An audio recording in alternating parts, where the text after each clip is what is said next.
Source ہے جہاں سے ہم ہر روز اپنے آپ کو انکریج کر سکتے ہیں اور اپنے کلام کو تازہ کر سکتے، اپنے ایمان کو تازہ کر سکتے ہیں. آمین. سو ضرور اس میسج کو جو ہے وہ اپنی فیملی کے ساتھ شیئر کرے تاکہ وہ بھی برکت پائے. اس کے علاوہ جو ہے وہ فیس بک پہ یہ میسیجز پڑے ہوتے ہیں اور یوٹیوب پر بھی ہماری یہ ریکارڈنگز بعد میں اپلوڈ کر دی جاتی ہے. آپ وہاں پہ بھی جائیں، اپنی ضرورت کے مطابق جو ہے وہ خدا کے کلام کو آپ سن سکتے ہیں، سیکھ سکتے ہیں.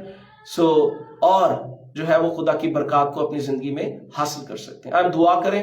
اب آپ، میں یہ دعا کرتا ہوں جتنے لوگوں نے اس کلام کو سنا ہے، یہ کلام ان کی زندگی میں 100 گنا پھل لے کے آئے. وہ تیرے کلام کو لیں، تیرے کلام کو سنیں، تیرے کلام پر عمل کریں اور اس آخری دور میں ہر ایک چیلنج کو بولڈلی تیرے کلام کی بنیاد پر فیس کر سکیں اور اس سے یسوع کے نام کو عزت اور جلال ملے. تیرا شکر ہو یسوع مسیح کے نام سے، آمین. تو خدا آپ سب کو برکت دے. جو ہے وہ اگلے سوموار کو شام 7 بجے پھر آپ سے ملاقات ہوگی ایک نئے ایپیسوڈ میں، ایک نئے پیغام میں، جو کہ خدا کے کلام سے بھرا ہوا پیغام ہوگا، ایمان سے بھرا ہوا پیغام ہوگا اور وہ یقیناً آپ کے لیے برکت اور ترقی کا سبب بنے گا. آمین. God bless you.